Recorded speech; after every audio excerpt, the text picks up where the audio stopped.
All right, we are live. So welcome back to Dapp University. So today we've got a lot to talk about in our live stream. We're first going to talk about a major milestone for Ethereum that just happened this past weekend, why it's such a big deal, and the major things that are coming up on Ethereum's roadmap in the near future. We're going to look at a lot of other updates in the space. We're going to check on the crypto markets. Again, we do these live streams Monday through Friday on this channel. Just turn on notifications, subscribe. You're going to find out about those whenever you go live. We're going to answer some of your questions and a whole lot more. So if you're new around here, hey, I'm Gregory, and on this channel, I turn you into a blockchain master. So if that's something that you're interested in, then smash that like button down below for the YouTube algorithm and subscribe to this channel. And if you want to learn how to master blockchain step-by-step start to finish, then head on over to dappuniversity.com/bootcamp to get started today. All right, so we got people jumping in the chat here. We got RB Reviews NFTs Crypto. Welcome, RB. Dale, Jay, see here, Scott, see Alpha Data Omega, Tina, Adam, Kitty, I hope I'm saying that right, Robert, Kareem, Kusal, Henry, My Crypto Pie, or William, Siva, Cyrus, Hardcore Normiani. Welcome, welcome, welcome. All right, so let's jump into this. Actually, I'm going to pull up one more thing on my screen here before I get started. I wanted to talk about this, but I don't want to forget here. Let's see here. Okay, all right, I got this pulled up. So, yeah, so let's go ahead and jump into this. Let's talk about a major milestone for Ethereum that happened this past weekend that I suspect this went under a lot of people's radars, but it's super important. I want to talk about it, okay? So I saw this post come up on Reddit here. So happy birthday to Ethereum. So over the weekend, Ethereum experienced its 7th birthday. Okay, 7th birthday. So Ethereum went live in 2015. Let's go through a couple things in here. This is important because I want to connect this to where Ethereum is headed pretty soon and the significance of this event. So essentially, the biggest cryptocurrency, Ethereum, has celebrated its 7th birthday. So what do those years look like? All right, so price-wise, this is key, Ethereum grew a lot from its all-time low in 2015 of 43 cents. 43 cents to its all-time high of $4,878 in 2021. Now, you know, I wasn't, unfortunately, I was not in the space in 2015. I made my entry in 2017, but I don't know about you. I wish I could go back in time and snatch up some ETH for 43 cents and ride it all the way up to $4,878. Although I have a feeling a lot of people on this channel were not cashing out on their ETH at the exact $4,878. So, you know, it's always kind of a bit of an illusion to try to find the absolute low and then find the absolute high, but that's what you could have done during that time. So anyways, technology-wise, you know, Ethereum has pioneered the concept of blockchain smart contract platform. Of course, if you've been watching this channel, you definitely know that. ETH is the premier smart contract platform. You've seen lots of other people kind of build on that topic, but that's one of the main things that made Ethereum famous in the first place, and it's grown to its level of adoption now. Since it's taking that wave of blockchain to the next level. You start off with Bitcoin, which is basically a blockchain that's introduced to support their Bitcoin cryptocurrency. And of course, you can write simple scripts on Bitcoin like that, but you don't have the same sophisticated full programs on Bitcoin like you do with Ethereum with Turing-complete programming language to actually create smart contracts, which are the building blocks of decentralized applications. And that's one of the reasons that Ethereum has been such a major game changer in the blockchain industry and is, you know, helped create this ecosystem that's actually made real utility with blockchain technology that's brought it to the level of adoption that we have today, and we're just getting started. So anyways, you know, we've seen the DeFi scene explode, the NFT scene explode, dApps explode. But one thing I want to point out here is that we saw this recently of Vitalik talking about Ethereum at EthCC, talk about the roadmap for the project only being about halfway done. All right, so just a little less than halfway at 40% complete. And now I know that number is going to be, you know, kind of shocking to a lot of people thinking like, oh, I thought like Ethereum was supposed to have this upgrade. We've got Ethereum 2.0 around the corner. That's supposed to just sort of like carry the thing across the finish line. This is our final version of Ethereum. Well, it's not. But that's okay. I want to talk about why it's okay in a minute. It's not like we can't make significant progress from here and do a lot of things with blockchain. With Ethereum in its, you know, in its unfinished state, okay. But one thing to compare that to is where Bitcoin is with its market cap. I'm sorry, not the market cap, with its level of completion. So a lot of people think of Bitcoin as this final thing that's finished, that's never going to change. But you know, according to Vitalik's comments here, the Bitcoiners basically consider Bitcoin to be about 80% complete. Okay, so comparing that to where people think Ethereum is now to where it's going to be in the future, most people, like I said before, think Bitcoin is just done. Bitcoin is not done. Bitcoin's about 80% complete compared to how they see Bitcoin, their roadmap over the long term, with Ethereum being about 40%. Now, he also says that Ethereum will go over that halfway mark, about 55% completion, after the long-awaited merge, which will transition the blockchain from proof of work to proof of stake. Now, think about that with Ethereum now. So we're about to be over halfway done. And again, like I was saying before, there's a lot of people who think that's a huge surprise because I thought the merge was supposed to make us, done. We're ready to push this thing out and have blockchain ready for prime time and just goes, rocket blast off to mass adoption. Well, that's not exactly where we are right now.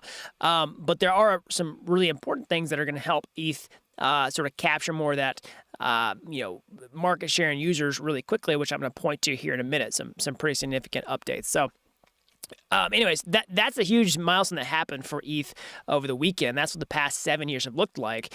And one thing you have to understand about Ethereum is that it was put out there basically to it was not the whole philosophy of Ethereum was to basically get a blockchain working that could, we could push it out there, go ahead and get apps and users on it now without it being perfect, with a vision for where this could be long term, and then actually implement some sort of decentralized development and governance system so that the community could actually make those changes over the time. So one thing you have to understand is basically proof of stake, the transition that we're about to make right now, was the vision for Ethereum from day one, was basically to have a proof of stake blockchain, but having the realization there were benefits to getting the blockchain out there now and actually creating a proof of work blockchain, but having the community sort of coalesce around this common goal, and then how to actually work together to create that over time. But once you've already got users and you've got the rocket ship is actually flying, we're just going to fix it and change it over time.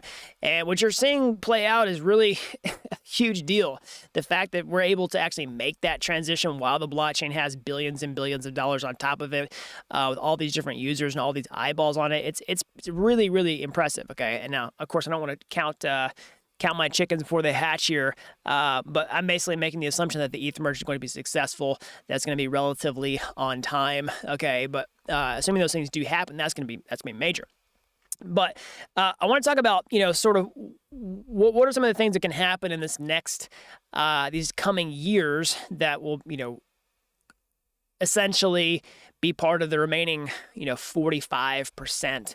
Well, a couple things that are happening now that are big is definitely what's happening in the layer 2 ecosystem. Okay, so we've seen pretty big adoption in the layer 2 ecosystem. Okay, if you're not familiar with layer 2s again, this is where you build a second environment on top of the Ethereum blockchain where you can do transactions and then, piggyback on top of Ethereum security to help, essentially run that environment. So like rollups are a huge part of this, optimistic rollups, ZK rollups. And we're starting to see some significant changes and adoption in the layer 2 ecosystem. Now, people say all the time, hey, whenever Ethereum 2.0 goes live, when we basically turn proof of stake on, that's supposed to fix ETH gas fees, right? That's supposed to fix all these other things. Well, the answer is no, that's not going to fix these things. That's what layer 2 scaling solutions are for, but we have those now, and they're getting better all the time. Now, of course, we have two major types. There's lots of other types, but two major types of general purpose scaling solutions like optimistic rollups and ZK rollups. Okay, now one of the big players in the space is optimism. Okay, and we're seeing some significant developments in the optimism space that I want to highlight right now. Okay, of course, optimism was basically one of the first layer 2s to do a big airdrops, and we're seeing we've seen significant price appreciation in the optimism token over the past several weeks. Basically off the lows, we were down on about 42 cents all the way up to $1.84. All right, so you're looking at roughly a 4x. Okay, that's a significant outperformance of ETH or any other major or mid-cap crypto on that same time period. Okay, so anybody who's a trader who sort of guided on the optimism pump did pretty well. And we're starting to see other projects like within the optimism ecosystem and other layer 2s do similar type of things. Now, I'm not endorsing any of these cryptos, financial advice. I'm not saying to buy any of this stuff, but I'm just showing you like where the attention and adoption and also like trading is happening, right? So we're seeing like a project like this. I highlight this on stream on Friday. So it's Velodrome Finance. Okay, again, I'm not necessarily in all these projects. I'm not trying to shill these projects. Not financial advice by any stretch of the imagination. I'm trying to show you like where we're actually seeing, where we're seeing signs of life, I guess I would say, in the midst of this sort of bear market we've been in. Because a lot of this stuff that you're seeing is not really a sign of crypto being incredibly bearish, okay? I remember seeing these types of projects like come out of nowhere at the beginning of, the early stages of 2020, or like into 2019, 2020. Like I was around when DeFi really kind of lifted off the ground and came out of nowhere. I remember when projects like Aave and Synthetics kind of like came to be. And, what's interesting about those is kind of similar. Something like this, started as basically an airdrop, which you see the classic airdrop sort of J curve where things, we have an airdrop price and then it just, completely dies. And then we see this long plateau of just like, accumulation phase, like nothing. And then these projects sort of lift off the ground like crazy. Okay. And we're talking about off the lows, sick, pretty crazy. Definitely over a 10x in a really short amount of time. And I draw similarities to these types of things when I saw that with, like I was saying before, this is back when it was ETH Lend. Anyway, again, not financial advice by any stretch of the imagination. Let me just pull this up, but I want to show you some similarities to what this happened. I remember this happened this was back when Aave was still ETH Lend, okay? So we saw these happen here. Like this was the initial ICO price, 40 cents. Completely died and tanked. And then this was sort of the thing that happened at the end of 2019, 2020, boom, boom, boom. We just like went absolutely crazy. So, yeah, we're definitely seeing a lot of stuff happen in the optimism space. So somebody's talking about ERC 4337 or EIP 4337. We can talk about that here in a minute for sure. But anyways, let's look at one thing, big announcement from Optimism. So, of course, Optimism having their airdrop. They're having their rolling airdrop. It's a big part of this. Optimism ecosystem's flourishing. But one big update for Optimism is the Bedrock update and why this is important. So, I'm tying this back into what I was talking about before, which is, we've had this major milestone of Ethereum of its 7th birthday over the weekend, okay? And that, once the merge happens, we'll be a little bit over halfway complete. And we have a lot of work to do to achieve the other 40-ish%. Okay, and what are those things? Well, part of it's actually achieving the scalability of Ethereum with rollups. Now, there's two types of rollups, like I was talking about before. Basically two types, two major types of general purpose scaling solutions with rollups: optimistic rollups and then ZK rollups.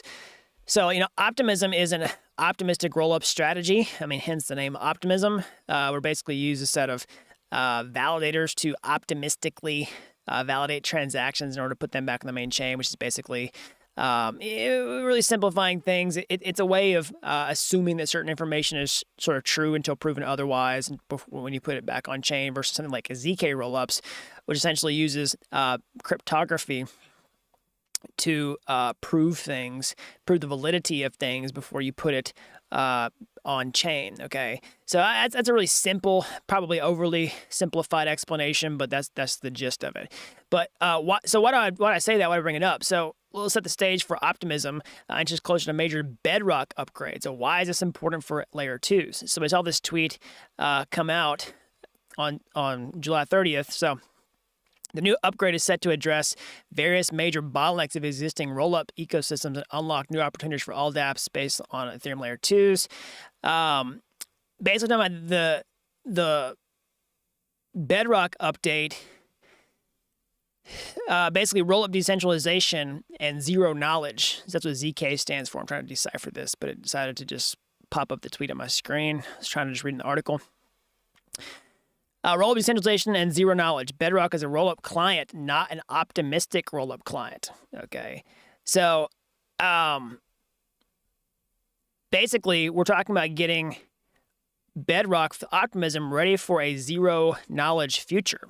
So Optimism's upcoming Bedrock design is the most advanced rollup technology ever built. Okay, It's not a competition. Sorry, I was trying to find the important part here. But anyways, this is going to be a new update for the Optimism client, which is going to make things much more compatible with zero knowledge based rollups. Let me just find this part of the tweet that I was trying to find here.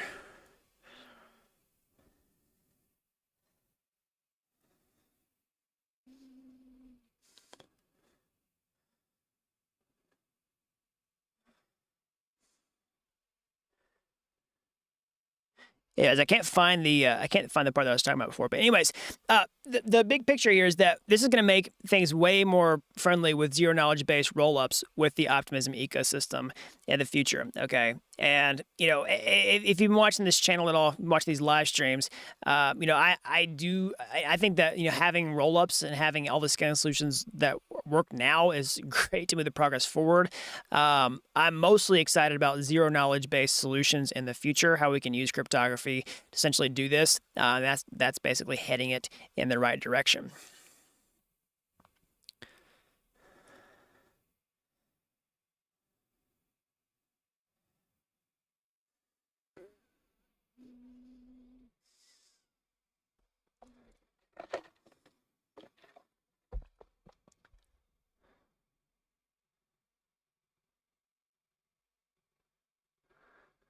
So it says, I came here for ETH update news, hearing about nonsense. Thank you for that constructive comment.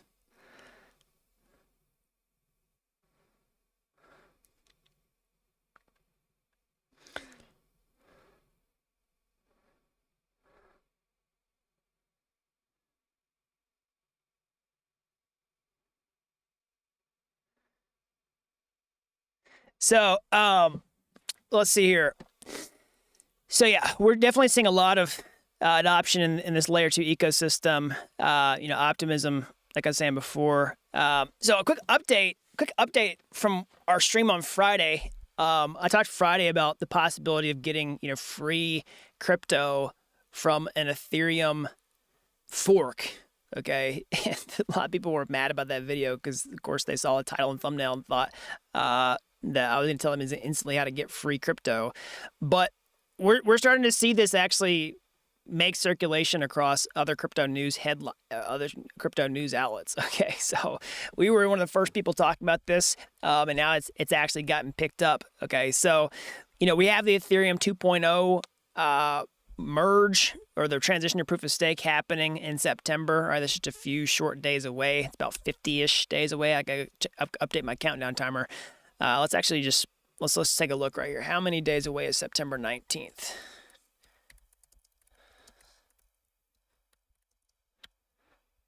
$49 days. All right, we're 49 days away from the ETH merge. So anyways, we talked about this on Friday, but now some of the major crypto news outlets are talking about it as well. So as Ethereum merge approaches, a key miner is pushing a proof of work fork.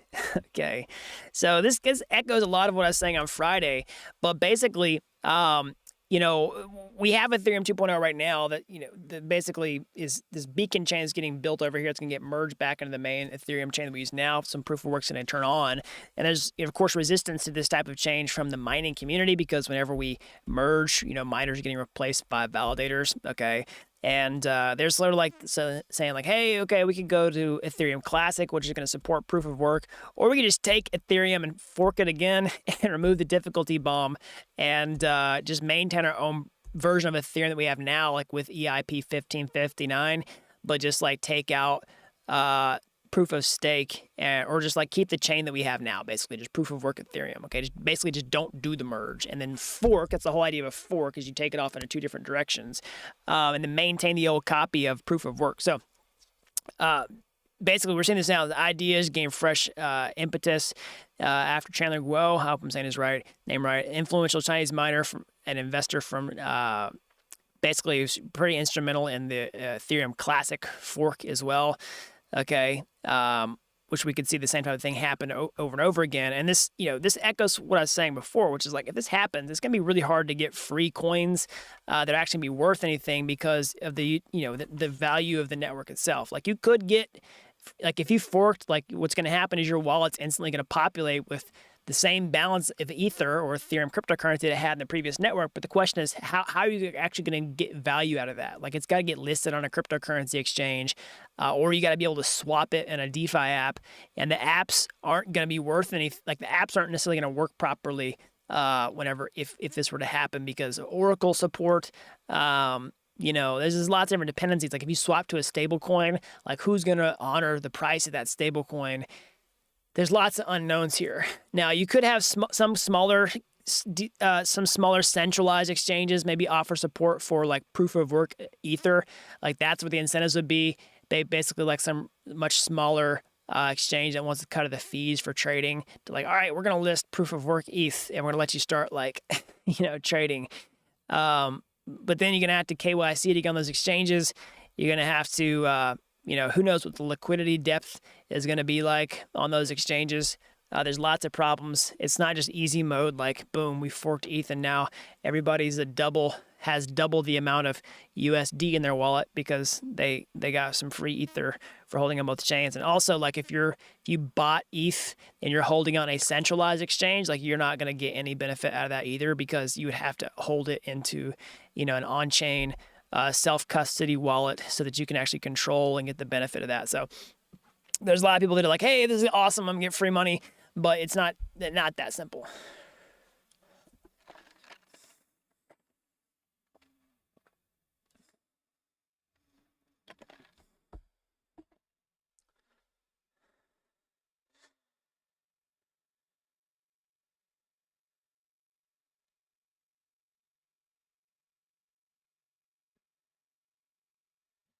Let's see here.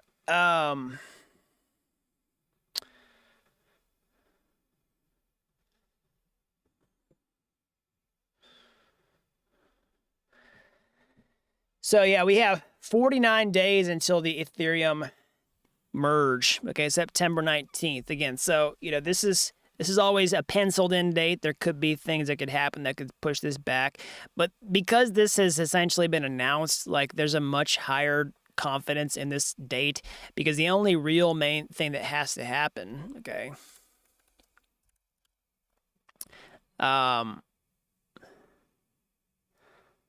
let's see, I want to find there's a website that I saw earlier where you can actually watch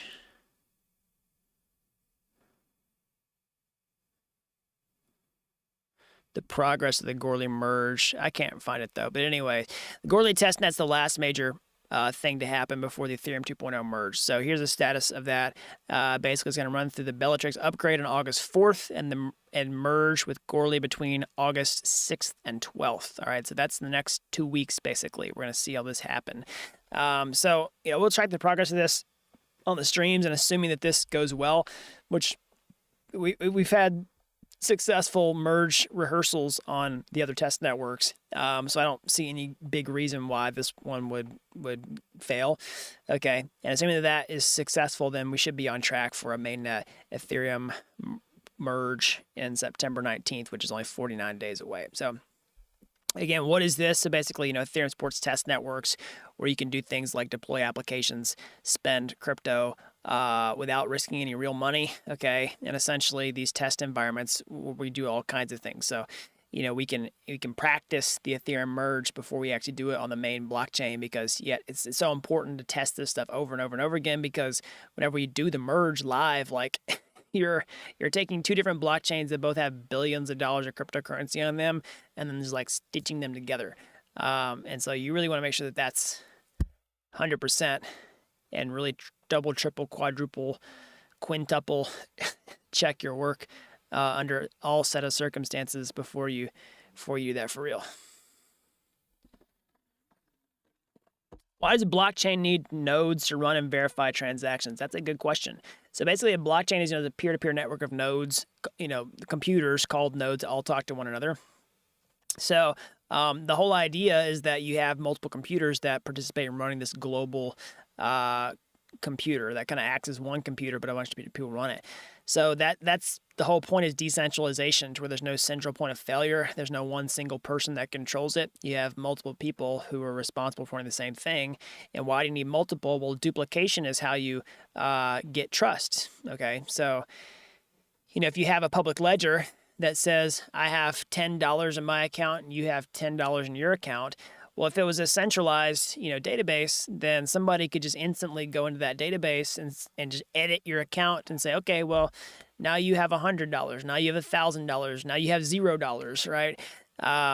So whenever you have multiple computers, like if I have a copy of the ledger and then I say like, hey, okay, now you have $0, like I could just like try to, change your balance in my database, then essentially like my copy of the truth is now going to conflict with everybody else's copy of the truth. Okay. And so when you have multiple nodes like this, that's one of the things that prevents that from happening. Now that's not the only reason you have multiple, but that's a pretty simple, important reason why you have multiple.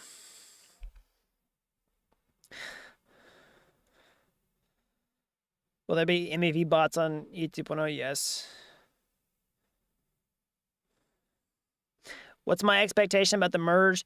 My expectation of the merge at this point is that we will probably happen roughly on time, which is that September 19th date. And my expectation is that it's going to be successful. Again, I always put a small asterisk with those things because anything is possible. I mean, it's possible that you or I don't wake up tomorrow, but it's probably going to happen. And no, I think that's not necessarily the best example, because there's probably more risks to the merge not being successful than a healthy person who's lived a long life not waking up the next day. So it's not the best comparison, but there are certainly risks associated with the merge. I don't want to downplay that by any stretch of the imagination, but I have a high degree of confidence that it's going to be successful.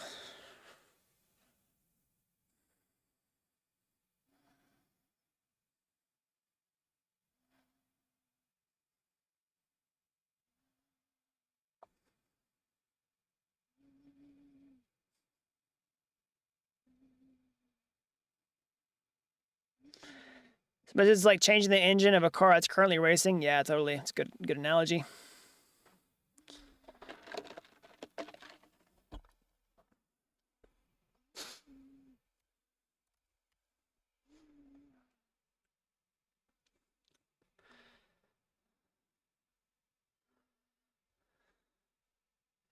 So in terms of crypto prices, Bitcoin trades cautiously even as real yield dollar support bullish stance. Okay, so quick check-in on the crypto markets. We've seen things. We've seen Bitcoin gain some new ground, over the past few weeks.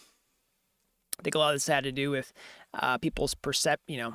We got clarity on whether the GDP print was going to be 2 consecutive quarters. We kind of got people's expectations. It was a, second quarter negative GDP print, basically signaling recession. I know that there's a lot of talk of, hey, that's not technically how you define a recession. I get it, right? But if it looks like a duck, it walks like a duck, it quacks like a duck, it's probably a duck. So that's the stance that I hold to this point. We got our 75 basis point rate hike. Okay. That was within people's expectations. So of course, none of these things are good things, right? Like, well, none of these things are in and of themselves like happy news. Like there's not happy news that we're getting a 75 basis point rate hike. It's not happy news that had a second quarter of negative GDP print, but I think the main point is that this was within people's expectations, that markets don't like uncertainty. Okay. The markets got what they expected. And so, I think it's one of the reasons we've seen a rally, off this point here. Now, we'll see. Of course, you expect some volatility here. Yeah, welcome to crypto. So the next thing I'm kind of looking for is, do we hold this? Do we make a higher low? Do we make a new high from here? Right. Those are kind of the next major things that I'm watching out for. Of course, there's a lot of talk going around that some of the talk that came out of the last Fed meeting was essentially a soft Fed pivot. Okay, I'm not 100% sure I buy that one just yet. We'll kind of wait and see what the language is. Again, I believe that we're not going to have any type of Fed meetings in August. I think that's when they take a break. But we'll hear what the next one is in September. That's my understanding. I don't try to be an expert in macroeconomics by any stretch of the imagination. I don't try to be an expert in Fed speak. Definitely try to stay in my lane in terms of that. But I will, for the sake of, educational purposes, highlight what sort of the word on the street is, so that we can make up our minds for ourselves and see all the different perspectives that are floating around in there.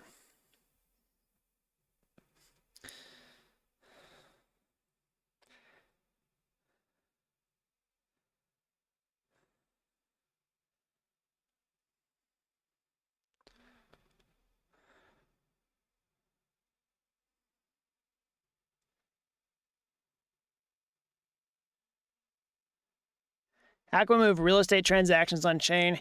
Well, here's the thing. I think the Ethereum blockchain as it is right now is you could basically take all it would support the entire volume of U.S.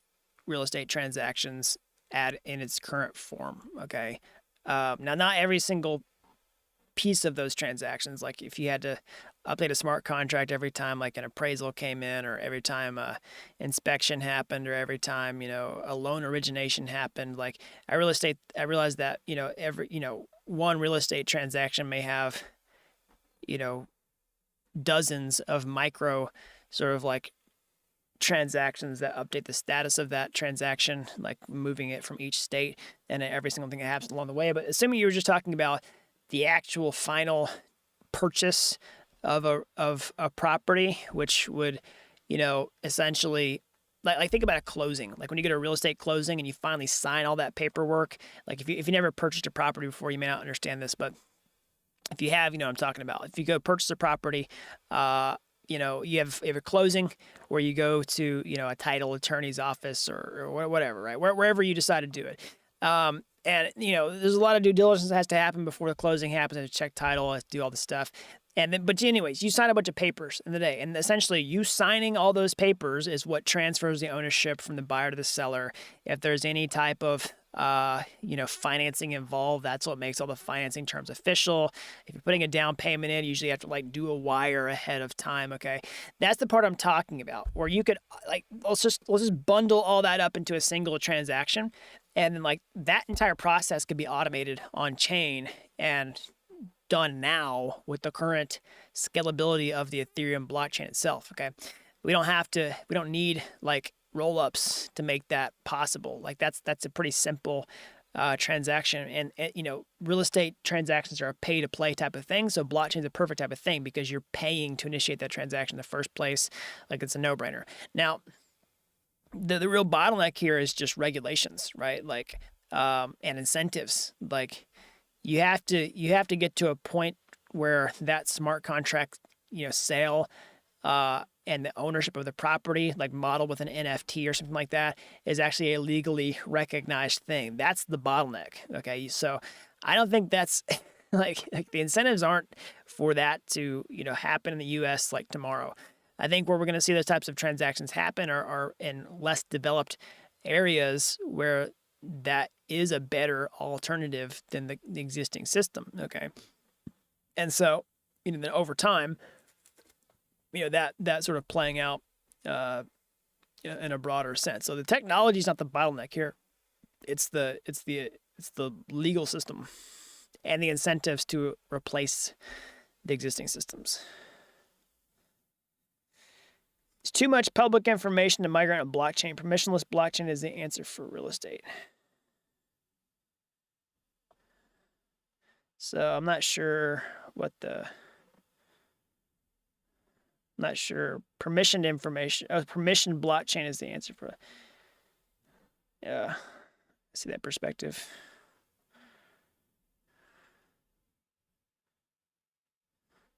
So this turns real estate into a buy now situation. Easy way to put it. Yeah, yeah. Well, it makes it a lot easier to do a transaction, right? You could you could just click a button and then boom, buy a house.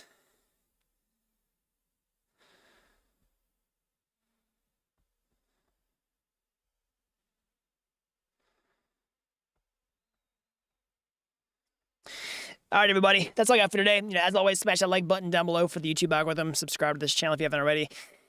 That really helps these videos out so that we can learn about blockchain. And if you're as fast with this technology as I am, you want to get your hands dirty, how can you get started today? You can go to my YouTube homepage. You can find those free courses there. They're like Udemy courses, but they're totally free. And if you like those and you want to take the next step, or hey, maybe take a master shortcut entirely, I should master blockchain step by step start to finish over at dappuniversity.com/bootcamp. You get the experts get started today. Help people with zero coding experience become real world blockchain developers in a matter of months. So that's all I've got. Until next time, thanks for watching.